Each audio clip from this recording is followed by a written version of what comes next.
Assalamualaikum warahmatullahi wabarakatuh. Di sini saya akan menjelaskan tentang bidang akhir kami yang berjudul memprediksi sisa umur takvim sinonimim dengan metode elemen ganda. Next. Sebelum itu perkenalkan, nama saya Muhammad Anabani dari mahasiswa Teknik Kimia UISI NIM 032, dan di sini saya ditemani partner saya Andika Augusta Pusta NIM 06 dari mahasiswa Teknik Kimia UISI. Di sini saya didampingi oleh kedua dosen kami, yang pertama Bapak Ani Rahmat STMP, dan yang kedua Ibu Oke Putri Prastuti STMP. Next. Outline yang akan dibahas pada pertemuan kali ini ada 4. Yang pertama yaitu pendahuluan, yang kedua ada tinjauan pustaka, yang ketiga ada metodologi, dan yang terakhir ada hasil dan pembahasan. Kita masuk ke outline yang pertama, yaitu latar belakang. Di mana latar belakang yang mendasari pada analisis ini yaitu banyak di pabrik-pabrik yang menggunakan alat-alat berat, sehingga perlunya maintenance industri, di mana jika tidak dikelola dengan baik, maka akan terjadi suatu kebakaran atau kerusakan pada alat tersebut. Di mana pada analisis ini, kita akan memprediksi suatu kegagalan dari alat tersebut sehingga tidak menyebabkan kerugian yang cukup besar. Kemudian kita masuk ke outline yang kedua, yaitu daftar pustaka. Pertama-tama, daftar pustakanya yaitu remaining life prediction. Seperti namanya, yaitu suatu usaha untuk memprediksi umur sisa dari suatu komponen. Dapat dilihat pada grafik, yaitu pada titik awal, yaitu titik OK, itu ditandakan sebagai alatnya, di mana seiring berjalannya waktu, alat tersebut akan lama-kelamaan akan menjadi rusak. Nah, tugasnya di sini yaitu kita memprediksi supaya tidak terjadi kerusakan tersebut. Selanjutnya kita masuk ke tegangan-tegangan. Tegangan sendiri itu bisa didefinisikan sebagai besaran gaya yang bekerja pada satuan luas permukaan, di mana rumusnya yaitu tegangan sama dengan gaya per satuan luas. Kemudian kita masuk ke regangan. Regangan yaitu bertambahnya suatu spesimen, di mana ditunjukkan dalam rumus E sama dengan perubahan panjang dibagi dengan panjang mula-mula. Kita masuk ke grafik tegangan-regangan. Di sini pada titik awal, di mana suatu material jika dikasih tegangan terus-menerus, dia akan mencapai yang namanya limit proporsional, di mana jika diberi lagi tegangan tersebut akan menyebabkan suatu titik yang namanya tegangan dulu, dan terus nanti akan bertambah seiring dengan berjalannya waktu. Nah, pada fenomena tegangan dulu ini bisa dicontohkan sebagai karet, di mana karet tersebut jika dikasih tegangan itu lama-kelamaan akan menjadi melar. Kemudian pada titik C dan titik D itu merupakan suatu strain hardening. Di sini yaitu pengerasan suatu material, di mana contoh fenomenanya yaitu suatu gelang yang awalnya berbentuk bulat, jika ditarik terus-menerus, maka gelang tersebut tidak berubah menjadi bulat lagi, akan tetapi menjadi lonjong. Nah, kita masuk ke fenomena necking, di mana terjadi patah. Jika suatu material tersebut dikasih tegangan terus-menerus, lama-kelamaan material tersebut tidak bisa menahan tegangan dari yang diberikan, sehingga nantinya akan terjadi patah atau rusak. Di mana contohnya yaitu pada karet gelang lagi, di mana jika lama-kelamaan ditarik atau dikasih tegangan, maka karet tersebut akan putus. Kita masuk ke maksudnya fenomena Tresca. Teori Tresca sendiri menyebutkan yaitu kegagalan bahan dimulai ketika tegangan geser yang terjadi melebihi tegangan izin maksimum dari sebuah elemen. Dapat dilihat pada gambar berikut, di mana pada titik ini yang dikasih bulatan merah itu merupakan batas dari fenomena Tresca. Di mana jika fenomena Tresca tersebut tetap dikasih tegangan, maka akan lanjut ke proses selanjutnya dan nantinya tidak bisa ditanggulangi lagi. Di mana fungsinya dari Tresca ini adalah meminimalisir terjadinya suatu kerusakan pada awal sehingga nantinya bisa diprediksi kapan alat tersebut akan mulai tergantikan.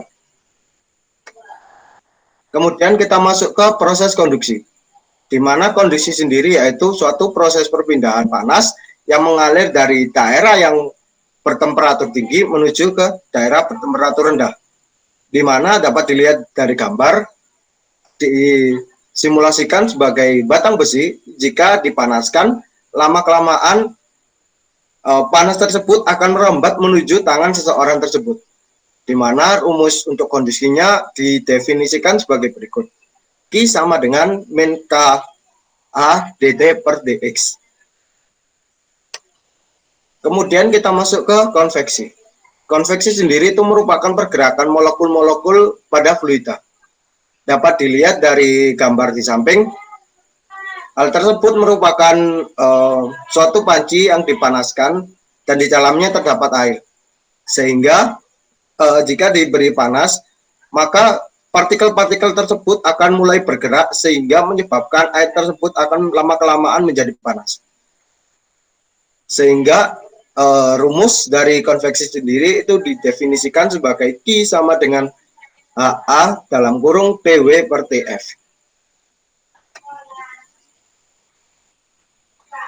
Selanjutnya yaitu adalah metodologi. Metodologi penelitian. Yang pertama yaitu pendefinisian masalah. Yang kedua yaitu tinjauan pustaka dan pengumpulan data. Yang ketiga algoritma pemrograman. Yang keempat simulasi ANSYS.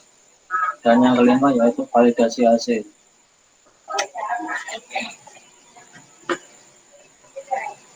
Outline yang kedua yaitu hasil dan pembahasan. Next.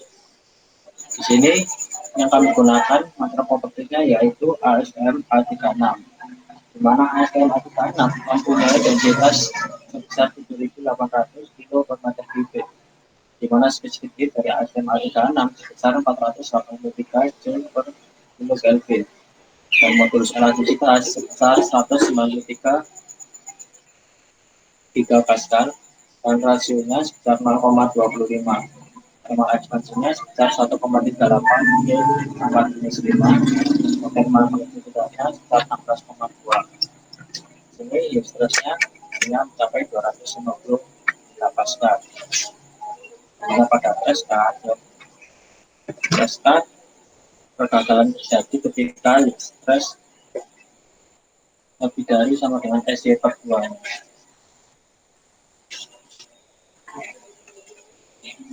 Pada step melakukan analisis yang pertama, di sini kita membuat file folder baru untuk penyimpanan hasil yang akan kita modelkan. Yang selanjutnya yaitu kita memanggil file yang sudah kita buat sebelumnya dengan cara get file dan directory dan mengganti nama yang ingin kita simpan di file tersebut. Dan nanti data yang kita analisis tidak menjadi berantakan. Selanjutnya yaitu klik pre-reference dan pilih yang akan digunakan dalam rujukan ini. Sini kami menggunakan thermal terlebih dahulu. Setelah itu kita melakukan klik prosesor dan memasukkan elemen. Ini kami menggunakan halaman mesh 200 dan juga solid 70. Ini biasanya digunakan untuk simulasi thermal. Selanjutnya yaitu adalah kita melakukan memasukkan material properties yang sudah kita dapat. Di sini kita bisa memasukkannya kepada bagian properties di material model. Di sini kita bisa memasukkan data yang kita butuhkan, atau jika kita sudah memiliki data sebelumnya, kita bisa langsung memanggil data tersebut di menu profile. Next. Selanjutnya yaitu kita melakukan pembuatan modeling dari bahan yang kita buat, di mana yang pertama kita lakukan yaitu kita membuat keypoint tiap titik yang akan kita gunakan. Di sini titik tersebut nantinya akan kita buat sebagai aturan awal sebagai bentuk yang kita gunakan. Di sini kita bisa membuat seperti gambar yang ada di sebelah kanan. Di situ saya sudah membuat 4 titik yang akan saya gunakan sebagai model awal saya. Next. Selanjutnya yaitu kita menghubungkan titik-titik yang telah kita buat menjadi sebuah garis dengan cara mengklik line dan strike. Kita pilih bagian strike line. Next.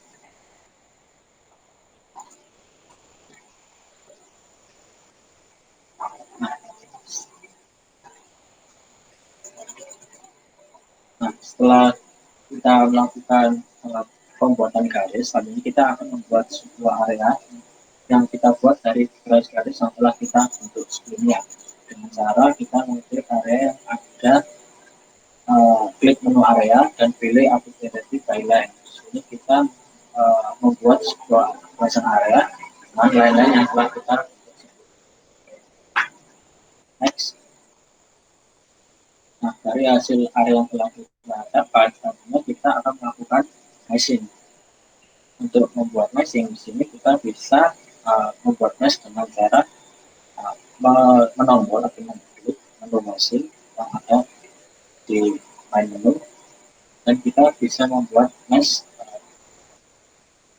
yang saya gunakan di sini yaitu ukuran 20x20, di mana ukuran mesh paling kecil untuk kompetensi itu lebih dari 200 mesh untuk mendapatkan hasil yang cukup konvergen. Itu yang beberapa yang saya dapatkan dari literatur yang pernah saya baca. Next. Selanjutnya yaitu kita akan melakukan export pada area yang telah kita lakukan meshing.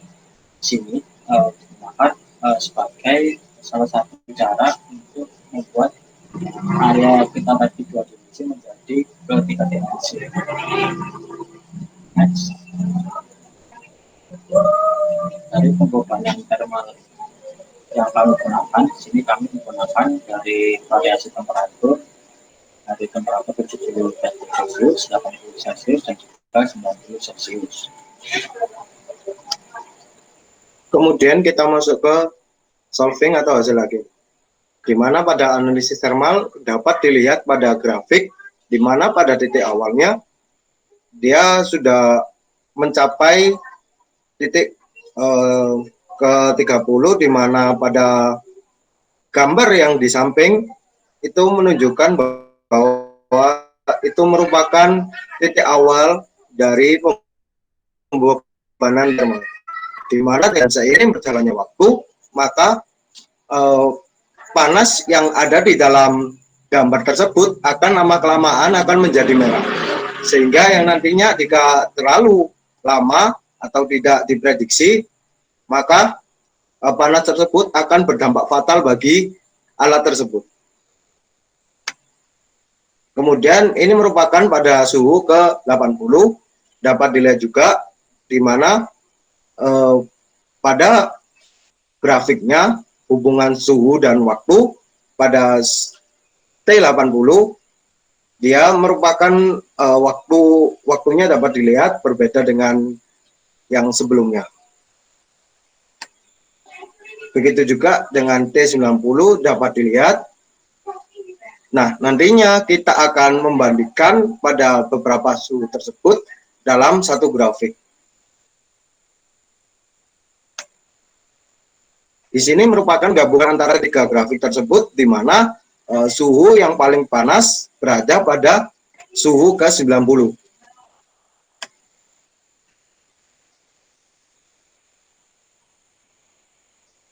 pemaparan analisa thermal yang telah dilakukan, tentunya akan melakukan analisa secara struktur. Di sini telah didapatkan hasil analisa struktur yang kami dapatkan pada jam pertama dengan suhu yang 70. Di sini didapatkan bahwasanya stres minimum yaitu sekitar 261,05 PA, sedangkan maksimumnya sekitar 54 Pascal. Tekanan Pascal yang diizinkan yaitu dari S2, sedangkan sekitar 250, sehingga di sini tekanan Pascal yang diizinkan tidak boleh lebih dari 125 Pascal. Selanjutnya untuk pembacaan hasil struktur, nah di sini yang kami gunakan contohnya yaitu pada suhu 70 dengan tekanan yang diinginkan sekitar 125 megapascal. Di sini dapat kita lihat bahwasanya grafik sebelah kiri merupakan tekanan pascal dan yang merupakan waktu. Pada tekanan yang diinginkan yaitu 125 megapascal, dapat kita lihat bahwasanya grafik tersebut menyentuh tekanan 125 tersebut pada waktu 8.500. Selanjutnya yaitu kurva tekanan dengan waktu. Nah, ini merupakan gabungan dari tekanan yang kita dapatkan dari ketiga suhu yang thermal sebelumnya. Mana pada kurva 70 derajat Celcius pada saat tekanan 125 tersebut terjadi pada suhu 8.500, sedangkan pada suhu 80 Celcius terjadi pada saat time 5.600, pada saat 90 terjadi pada saat time 4.000. Next. Nah, kemudian kita masuk ke kesimpulan. Kesimpulan pada analisis ini yang pertama yaitu pada permodelan ANS tadi dapat menggunakan analisis secara transient, di mana pada analisis material ducting semen mill, material yang digunakan adalah ASTM A36. Kemudian yang kedua yaitu kegagalan atau failure terjadi ketika nilai tegangan Tresca lebih dari atau sama dengan nilai yield strength-nya, di mana pada material ASTM A36 pada suhu 70 derajat Celcius memiliki waktu yang lebih lama untuk mencapai titik tegangan yield strength-nya, yaitu pada waktu 8.500 jam. Sedangkan untuk material ASTM pada suhu 80 dan 90 mempunyai waktu masing-masing 5.600 dan 4.000. Sekian dari presentasi kami. Apabila ada kesalahan mohon dimaafkan. Akhirul kalam. Wassalamualaikum warahmatullahi wabarakatuh.